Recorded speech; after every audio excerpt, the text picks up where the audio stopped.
एक शानपुर नाम का गांव था। वहाँ एक बहुत ही गरीब किसान बालू रहता था। वैसे तो गांव के सभी किसान बहुत परेशान थे, क्योंकि इस साल कुछ खास बारिश नहीं हुई थी और कुछ फसल नहीं हुई। पर बालू कुछ ज्यादा ही परेशान था, क्योंकि उसने पिछले साल भी साहूकार से पैसे लिए थे अपने बाबा के इलाज के लिए, और इस साल खेती के लिए। अब फसल हुई नहीं तो पैसे वापस करे कैसे? ये सब बालू सोच ही रहा होता है कि वहाँ पे साहूकार के दो गुंडे आ जाते हैं।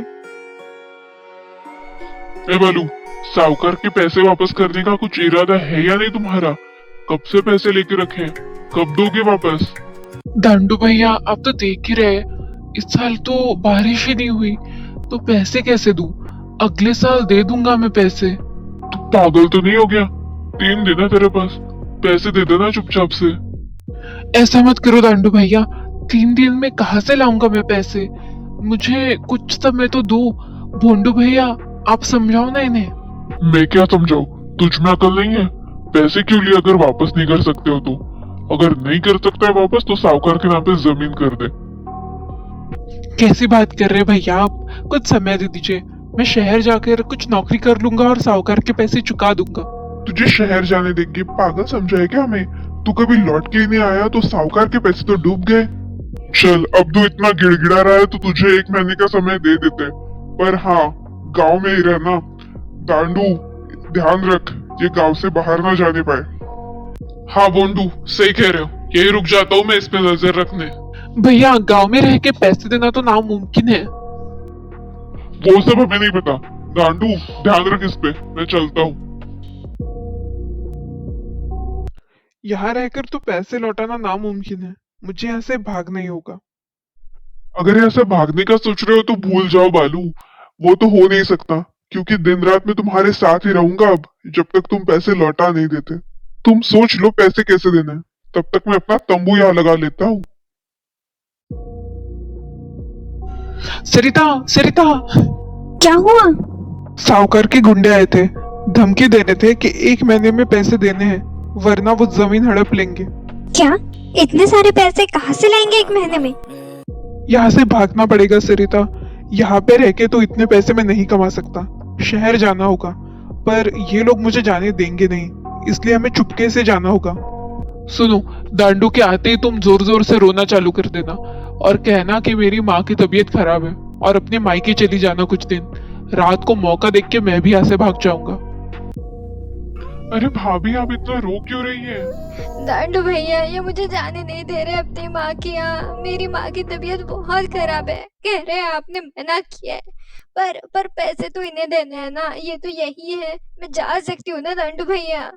हाँ हाँ भाभी, आप जाइए, पैसे तो बालू लौटाने वाला है, आप अपने मायके जाइए, मुझे कोई दिक्कत नहीं। दांडू भैया ने हाँ बोल दिया है तो चलो, मैं तुम्हें बस स्टॉप छोड़ के आता हूँ। रुको, तुम अकेले नहीं जाओगे, मैं भी आऊंगा तुम्हारे साथ, कहीं तुम भाग गए तो।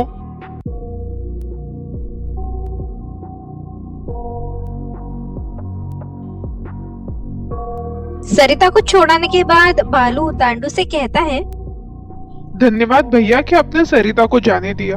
मैं सोचता हूँ कि आपके पैसे कैसे लौटाने हैं। हाँ हाँ ठीक है, मैं तो कहता हूँ साहूकार को दे दे अपनी जमीन और फिर चला जा शहर नौकरी करने। जैसे ही रात होती है, बालू दांडू के सामने कुछ सोचने का नाटक करता है और उसको नींद लगते ही वहां से भागने की कोशिश करता है। पर दांडू की आंख खुल जाती है और वो उसका पीछा करता है। वो भागते भागते गांव की एक भूतिया हवेली के पास आ जाते हैं और वहां पहुंचते ही बालू गायब हो जाता है। ये देखकर दांडू घबरा जाता है और भागकर साहूकार के पास पहुंचता है और उन्हें जो कुछ भी हुआ वो बताता है। साहूकार डर जाता है और कहता है, गांव में किसी को पता चला कि बालू हमसे डरकर उस हवेली में गया है तो कोई हमसे कर्जा नहीं लेगा और हमारा तो धंधा ही चौपट हो जाएगा। इसीलिए कल गांव में अफवाह फैला दो कि हमारा पैसा डुबाकर बालू कहीं भाग गया है। और उधर बालू समझ नहीं पाता कि वो कहाँ आ गया है।